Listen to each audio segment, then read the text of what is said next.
On va inviter au pupitre Xavier Bobia de Nîmes qui va nous parler... Montpellier. Pardon, Montpellier-Nîmes, mais c'est la même fac, mais c'est pas le même hôpital. Qui va nous parler de l'échographie New Age. Merci Xavier, merci. Oh, oui, alors pour ceux, bonjour, pardon, messieurs les présidents de séance, mesdames et messieurs, pour ceux qui s'attendent à ce que je parle de intelligence artificielle, machine learning, etc., je suis désolé, il y en a dans les échographes. Vous verrez avec les constructeurs. Honnêtement, je ne vous en parlerai pas. Et j'essaierai même de ne pas prononcer les mots parce que j'ai cru comprendre qu'il était assez facile d'utiliser les mauvais mots quand on n'était pas bien averti, on va dire, sur le sujet. Donc en fait, l'idée, c'est que je vous parle de l'échographie New Age, c'est-à-dire des nouveautés en échographie ou du devenir d'échographie. Alors ce qu'il faut que vous ayez en tête avant que je commence, c'est que quand vous sollicitez les constructeurs pour dire qu'est-ce que vous allez faire dans 5 ans, ils vous disent voilà ce qu'on vient de sortir. Donc en fait, en pratique, de façon assez évidente, ça se comprend, aucun constructeur ne va vous donner les pistes de travail sur lesquelles ils ont, ou alors elles sont très floues.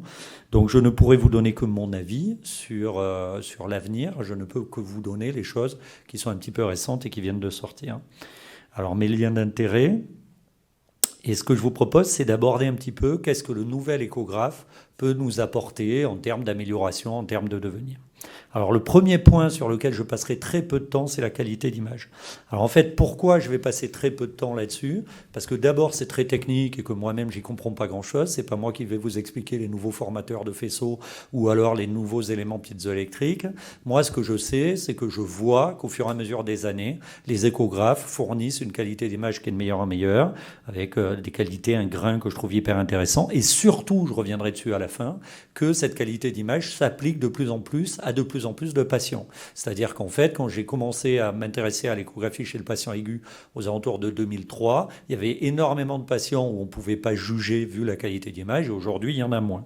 Je ne parlerai pas beaucoup plus de ça parce que je vous dis, d'un point de vue technique, tout le monde travaille dessus, ça s'améliore, et même dans les échographes, on va dire, accessibles d'un point de vue tarif. Alors, dans les choses qui sont en train de devenir un peu plus fréquentes, vous avez toutes les technologies qui tournent aux alentours du 3D. Alors, à voir, de savoir si ça intéresse ou pas. Ce qui est sûr, c'est que ça peut gagner un certain temps quand, sur la vidéo de gauche, par exemple, vous allez pouvoir avoir l'ensemble de vos coupes, petit axe. Ça peut vous donner une idée, une vue globale, et tout ça beaucoup plus rapidement, beaucoup plus simplement, beaucoup plus facilement que si vous deviez faire l'ensemble des coupes. Donc, toutes ces techniques 3D, elles sont utilisées par d'autres spécialités, mais par contre, nous, en point of care, on peut se dire que peut-être ça pourrait nous aider pour faire des calculs plus rapides, pour voir l'ensemble des coupes de façon plus rapide avec ces fameuses sondes 3D. Si, hop, ça veut bien avancer, je vais vous parler beaucoup plus d'ergonomie, parce que je pense que c'est quelque chose qui est d'une importance majeure pour nous. Alors en termes d'ergonomie, ça vous le connaissez, hein, c'est un échographe qui a été très présent en soins aigus, avec une certaine qualité d'image qui était intéressante, etc. Et sur lequel je pense qu'il faut considérer, en tout cas c'est mon avis, que tous ces formats-là sont un petit peu has-been. C'est-à-dire un truc avec des boutons de partout, des boutons à tourner, des trucs, la majorité des boutons, on le voit à l'usure, hein, la majorité des boutons, vous appuyez jamais dessus. Enfin bon, tout ça à mon avis est à avancer. Alors il faut essayer qu'on avance. Alors il faut qu'on avance avec certains critères, hein. Vous avez par exemple certains constructeurs qui travaillent beaucoup sur la solidité parce que on est un peu des sagouins, il faut quand même le dire, hein. On tape dans les portes avec les échographes, on les jette par terre, et encore moi je fais du préhospitalier, c'est pire, hein. On les jette sous la pluie, on saute dessus à pieds joints. Donc c'est vrai que il faut essayer de faire avec des choses qui sont un petit peu solides. Mais en fait, ce qui est l'avenir et on va dire l'actualité des échographes, c'est un peu comme les autres technologies, hein. C'est comme mon téléphone, hein. Mon téléphone n'a plus de boutons, c'est devenu un écran. De la même façon, les échographes, ça devient des écrans.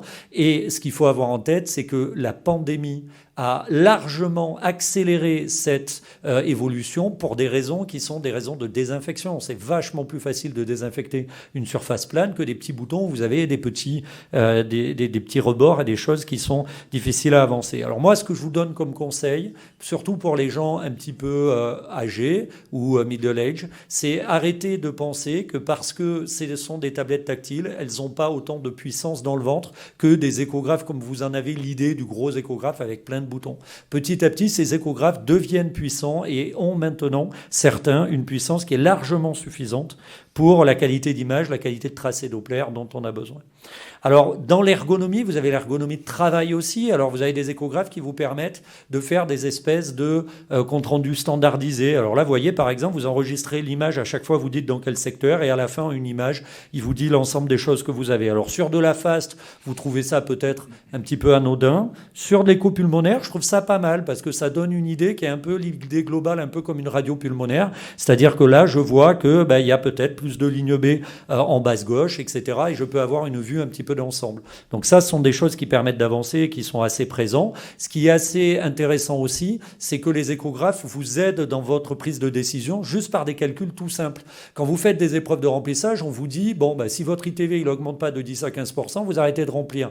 Mais prendre sa calculatrice pour dire est-ce que passer de 20 à 21,5 d'ITV, c'est une augmentation significative ou pas, c'est un peu casse-bonbon. Surtout que franchement, le calcul n'est pas compliqué à faire par une bécane. Donc en pratique, vous avez des outils qui vous permettent, vous voyez, ça c'est les épreuves de remplissage par exemple, de gagner du temps. On est toujours dans de l'ergonomie qui fait gagner du temps. Alors je ne peux pas parler d'ergonomie sans parler de quelque chose qui est en train d'inonder le marché, à mon avis qui risque d'inonder plus que la médecine.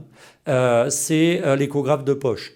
Alors l'échographe de poche, l'idée c'est de pousser au maximum la miniaturisation. Moi, ce qui m'inquiète pour l'instant, c'est que vous connaissez le processus des dispositifs médicaux, c'est-à-dire que n'importe quel constructeur peut vous dire « Ouais, il est top mon dispositif, il est top parce qu'il est beau, il est bien », aucune preuve scientifique, et on le laisse les vendre, et on les laisse les vendre en disant que ça va marcher, on n'est pas du tout dans le médicament. Et donc moi, je suis inquiet quand je vois ça, si vous voulez. Quand je vois le nombre de publications de PubMed de Pocket Size Ultrason, c'est-à-dire le nombre de publications qu'il y a, qu'est-ce qu'on peut faire avec, est-ce que c'est pertinent, est-ce que la qualité d'image est bonne, est-ce qu'on arrive à faire les diagnostics, il y a très très peu. Et donc moi je crois à cette évolution énormément, à l'échographe de poche, je pense qu'on en aura plus ou moins tous dans la poche à un moment ou à un autre, mais par contre il faut travailler dessus, c'est une évidence qu'il faut travailler dessus. Alors qu'est-ce que les constructeurs essayent de faire pour que ça rentre dans la poche, que ça prenne pas beaucoup de temps? Alors vous avez des trucs rigolos comme ça, où vous n'allez pas changer la sonde entière, mais l'extrémité de la sonde. Vous avez le fait de mettre deux sondes en une. Ici, d'un côté, c'est une sonde cardiaque, de l'autre côté, c'est une sonde linéaire. Donc ça, c'est assez rigolo. Et puis, il y a un truc qui paraissait assez révolutionnaire dans le principe, qui est sorti. C'est une nouvelle façon de construire les images d'échographie. Au lieu de le faire avec des éléments piézoélectriques, c'est fait avec des micromembranes. Bon, vous inquiétez pas, je comprends la moitié des mots que je dis comme vous. C'est pas grave. Mais par contre, ce que je sais, c'est que la conséquence que ça a, c'est qu'avec la même sonde, vous avez plusieurs types de balayage possibles. Et la sonde peut faire du balayage face dorée, c'est-à-dire du cœur, du balayage de type linéaire ou du balayage de type curviligne. Et ça, avec la même sonde. Et ça, c'est vrai que c'est quand même assez intéressant en termes de gain de place et avec une qualité d'image qui permet d'interpréter des images en deux dimensions. Alors toujours pareil dans la miniaturisation, l'idée c'est est-ce qu'on a besoin de mettre des mesures, et notamment des mesures Doppler à l'intérieur de ces machines? C'est une bonne question. Est-ce que l'échographe que j'ai dans la poche, qui serait plutôt, on va dire, pour du débrouillage à la base, est-ce qu'il y a besoin? Donc les constructeurs ont mis du Doppler pulsé. Alors initialement, avec une qualité sur laquelle moi j'annonçais clairement, qu'on me posait la question en congrès, que je trouvais que la qualité du Doppler n'était pas suffisante pour l'utiliser. Je commence à changer d'avis, il faut être honnête. C'est-à-dire que devant l'évolution, vous commencez à avoir des images de Doppler pulsé sur des échographes de poche qui, à mon avis, pourraient être interprétées. Mais je dis, c'est comme mon avis. À mon avis, il faut travailler dessus et essayer de voir les concordances qu'on a. Et puis, je dirais que c'est comme toutes les évolutions. On abandonne de plus en plus les fils. Maintenant, on arrive même à recharger notre portable sans le brancher, vous le savez bien. De la même façon, les constructeurs d'échographes ont abandonné le fil. Et donc là, vous avez par exemple un échographe qui se connecte à votre téléphone portable sans même le brancher. C'est via Bluetooth Wi-Fi. Et donc ça, évidemment, c'est un peu l'évolution qui est en train de tourner comme pour les autres dispositifs. Alors, l'échographe du futur, il sera très probablement connecté. Alors, connecté, on peut avoir plein de choses sur lesquelles il peut être connecté. Je vous ai pris deux exemples, mais il y en a d'autres. Sinon, on peut faire une présentation qui est peut-être un peu trop longue. Alors, la première, c'est potentiellement connecté à vos autres outils de monitorage. C'est-à-dire que dans votre chambre de réanimation ou dans un box d'urgence, urgence, vous avez peut-être un respirateur, peut-être un monitorage invasif, non invasif, etc. Et en plus, vous avez des données qui seraient sympas à croiser. Je vais vous prendre l'exemple tout bête, hein, l'électrocardiogramme pour certaines mesures d'échographie, on en a besoin. Et c'est dommage d'avoir un patient qui a déjà un scope qui est branché et de mettre en plus l'électrocardiogramme de l'ECG. C'est quand même dommage que les deux ne se connectent pas pour avancer. Alors ça, c'est un exemple petit, mais vous pourriez imaginer pour des mesures hémodynamiques le fait d'avoir sur la même bécane la pression artérielle, les machins, etc. et arriver à coupler les choses. Alors là, l'idée du constructeur, c'est une image constructeur, c'est de dire vous avez tout sur l'écran. Moi, la question que je me pose après, c'est une fois qu'on arrive à les connecter, est-ce qu'il faut garder plusieurs écrans? C'est-à-dire qu'une fois qu'on arrive à avoir l'image d'échographie sur la même image que l'image du scope, est-ce que j'ai besoin d'avoir les deux écrans dans ma chambre? Est-ce que je ne peux pas faire de l'échographie dont les résultats apparaissent sur mon scope? Et il y a déjà du travail là-dessus. L'autre connexion, alors je vous prends un petit film. Alors je suis obligé de vous montrer des trucs un peu promotionnels. Hein, je vous ai montré mon seul conflit d'intérêt, mais c'est la connexion qui permet de communiquer les résultats d'image ou de communiquer votre interprétation à une personne tierce, à une personne autre. Alors là, par exemple, vous êtes dans un système préhospitalier qui est non médicalisé, dans lequel vous avez un paramédic qui transmet ces images d'échographie faites dans le camion pendant qu'il roule au médecin qui va le recevoir. Par exemple, hein, on pourrait imaginer plein de dispositifs de téléconsultation, etc. Pour finir, vous avez la reconnaissance. Et ça, c'est vraiment l'avenir de l'échographie, c'est la reconnaissance. C'est-à-dire que l'échographe reconnaît de plus en plus et il va reconnaître de plus en plus ce que vous faites. Alors, je l'ai séparé en deux parties, ce que j'appelle la reconnaissance et le calcul, et la reconnaissance et le suivi. Alors, la reconnaissance et le calcul, je vais vous prendre un exemple simple. Vous savez probablement que pour considérer que l'ITV sous-aortique permet de mesurer le débit cardiaque de façon corrélée avec une mesure invasive, il faut prendre plusieurs mesures d'ITV et en faire la moyenne. Bon, en pratique, franchement, c'est bien casse-bonbon. Hein. On prend 1, 2, 3, 4, 5, faire la moyenne avec sa petite calculatrice. Franchement, c'est chiant. Du coup, évidemment, les constructeurs ont dit, les échographes, ils vont commencer à tracer eux-mêmes les contours et en faire la moyenne. Alors ça, moi, je vous donne mon avis. Si vous achetez un échographe aujourd'hui, ça, il le faut. Hein. Ça, il le faut, hein, parce que ça a deux impacts majeurs. Le premier, c'est gagner du temps. Et le deuxième, c'est que ça vous permet de faire des moyennes. Et vous serez beaucoup plus juste si vous faites des moyennes, parce que toutes ces données ont souvent des variations respiratoires. Et donc, le fait d'en prendre qu'une, vous êtes beaucoup plus faux que si vous en prenez plusieurs. Et le gros avantage de ces machines, c'est que, regardez, en plus, de temps en temps, elles se font pas piéger. Et ça, alors, j'oserais pas dire ce que ça s'appelle, c'est machine learning, etc., parce qu'on leur a appris. Mais en tout cas, regardez, elles se font pas piéger. Ça, c'est vraiment une ITV, elle le considère comme telle. Ça en est pas, elle le considère pas comme telle. Donc, en plus, si vous voulez, ces machines peuvent petit à petit arriver à faire des choses qui sont quand même assez intéressantes. Et puis, nous, on a voulu travailler sur un dispositif qui est complètement automatique. Vous dites à l'échographe, fais une ITV, il reconnaît la chambre de chasse tout seul, il cherche à l'intérieur tout seul, il met du vert pour dire c'est bon, je pense que le tracé est bon, vous mettez freeze. Si vous regardez en haut à droite, il a fait le tracking tout seul, et si vous regardez en haut à gauche, il donne une mesure qui, elle, est moyennée. Donc on a voulu comparer ça à une mesure automatique. Alors vous voyez, si votre patient est tachycarde, ça fait quand même 6 mesures d'ITV moyennées, c'est beaucoup plus fiable à mon avis que si vous en faites qu'une. Et on a voulu le montrer sur un modèle expérimental, et vous voyez en haut la corrélation par rapport à de la thermodilution de manuel 3 ITV et automatique en bas, et vous avez une meilleure corrélation. Alors ça existe aussi pour les autres mesures, et ça reconnaît aussi des pics de vélocité. Donc là, vous avez par exemple des moyennes de E sur A, et elles sont moyennées aussi, ce qui probablement améliore la qualité des mesures. Le dernier, c'est la reconnaissance et le suivi, c'est-à-dire que l'échographe va reconnaître des structures, mais en plus va les suivre. Alors vous avez des choses comme le comptage des lignes B. Bon là, elle vous dit il y a 2 lignes B. Ça, je ne sais pas si c'est très intéressant. Je ne sais pas, parce qu'à l'œil, j'ai l'impression que c'est pas compliqué, mais pourquoi pas. Vous avez des choses un peu plus rigolotes. Alors moi, je fais pas beaucoup d'ALR, mais quand on fait de l'ALR, là, l'échographe, il cherche les nerfs, et puis quand il trouve le nerf, il met du jaune dessus, parce qu'il dit, regardez, le nerf, il est là. Donc c'est assez rigolo. Et si vous faites de l'ALR, je trouve que c'est sympa de coupler ça avec la technique d'après, qui est une technique de suivi de l'aiguille. Alors si vous avez les deux, ça doit être rigolo. Donc quand on est en coupe dans le plan, comme c'est le cas là, on se dit l'aiguille on la voit. Par contre, quand on fait des ponctions hors du plan, je trouve ça hyper intéressant, puisque ça prédit l'endroit où votre aiguille apparaîtra sur votre plan de coupe si vous continuez dans la même direction. Et donc ça, c'est quand même hyper intéressant, je trouve, dans le type de tracking. Et puis vous avez des images que j'ai trouvées et dont je n'arrive pas à comprendre à quoi elles vont nous servir, mais que j'ai trouvées jolies. Voilà. Ouais, c'est joli. Alors peut-être que les médecins vasculaires, eux, ils trouvent quelque chose, parce qu'on voit les problèmes rhéologiques, etc. Mais il faut avouer, c'est joli. Le tracking, il peut se faire sur 2 points, tout simplement. Alors, par exemple, vous prenez les 2 points de la paroi de la veine cave inférieure, et puis il va vous permettre de vous dire ces variations respiratoires. Et c'est vrai que si les variations respiratoires de la veine cave inférieure servaient à quelque chose, ce serait bien. Et le speckle tracking, qui est l'imagerie de suivi des marqueurs acoustiques. Et je vais vous expliquer un petit peu l'histoire. Alors l'histoire initiale, pour aller très vite, et pour ceux qui connaissent, vous prenez une coupe apicale 4 cavités.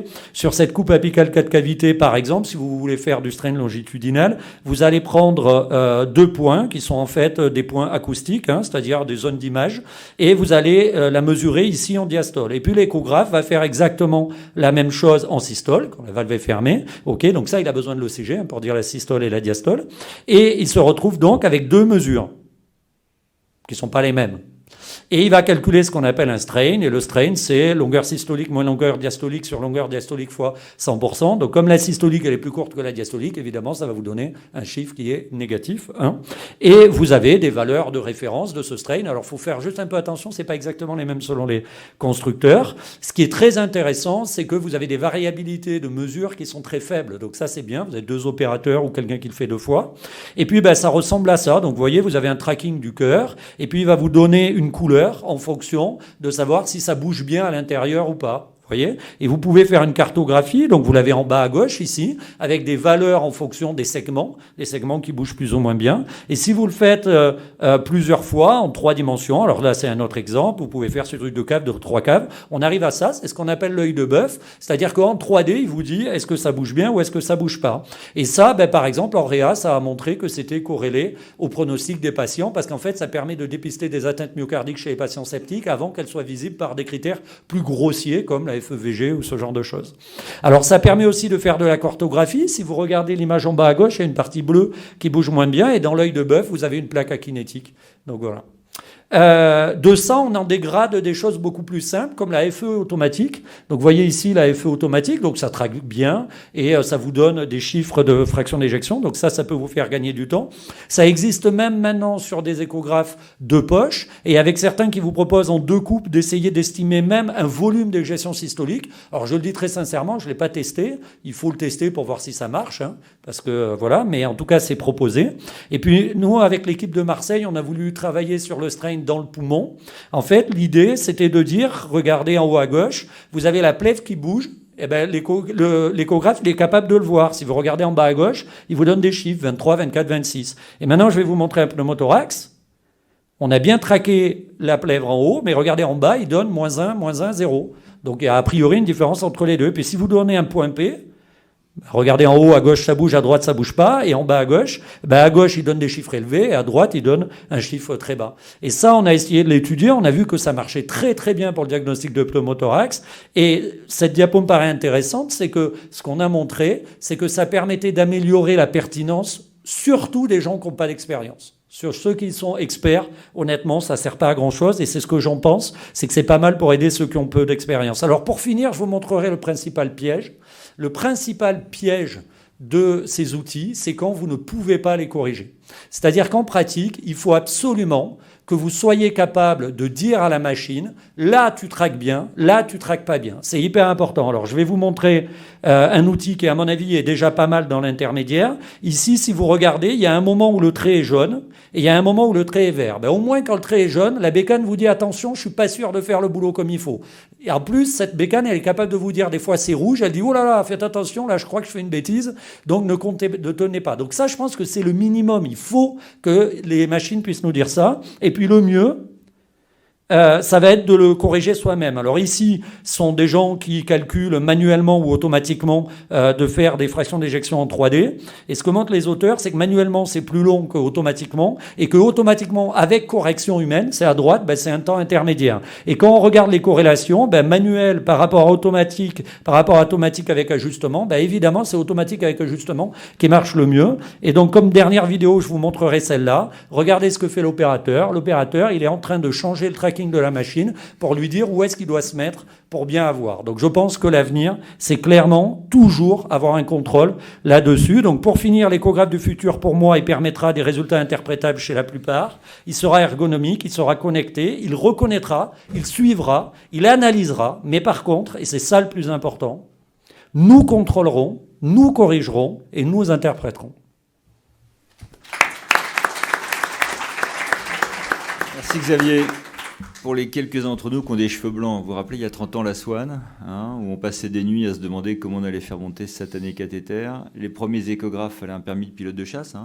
Les radiologues nous ont massacrés en disant, et les cardiologues, attendez les gars, vous êtes trop cons pour comprendre comment marche l'outil. On s'est tous tapé les ultrasons. Là, ce qui est très intéressant, c'est qu'on devra maîtriser l'objet, et ça tu nous le dis bien.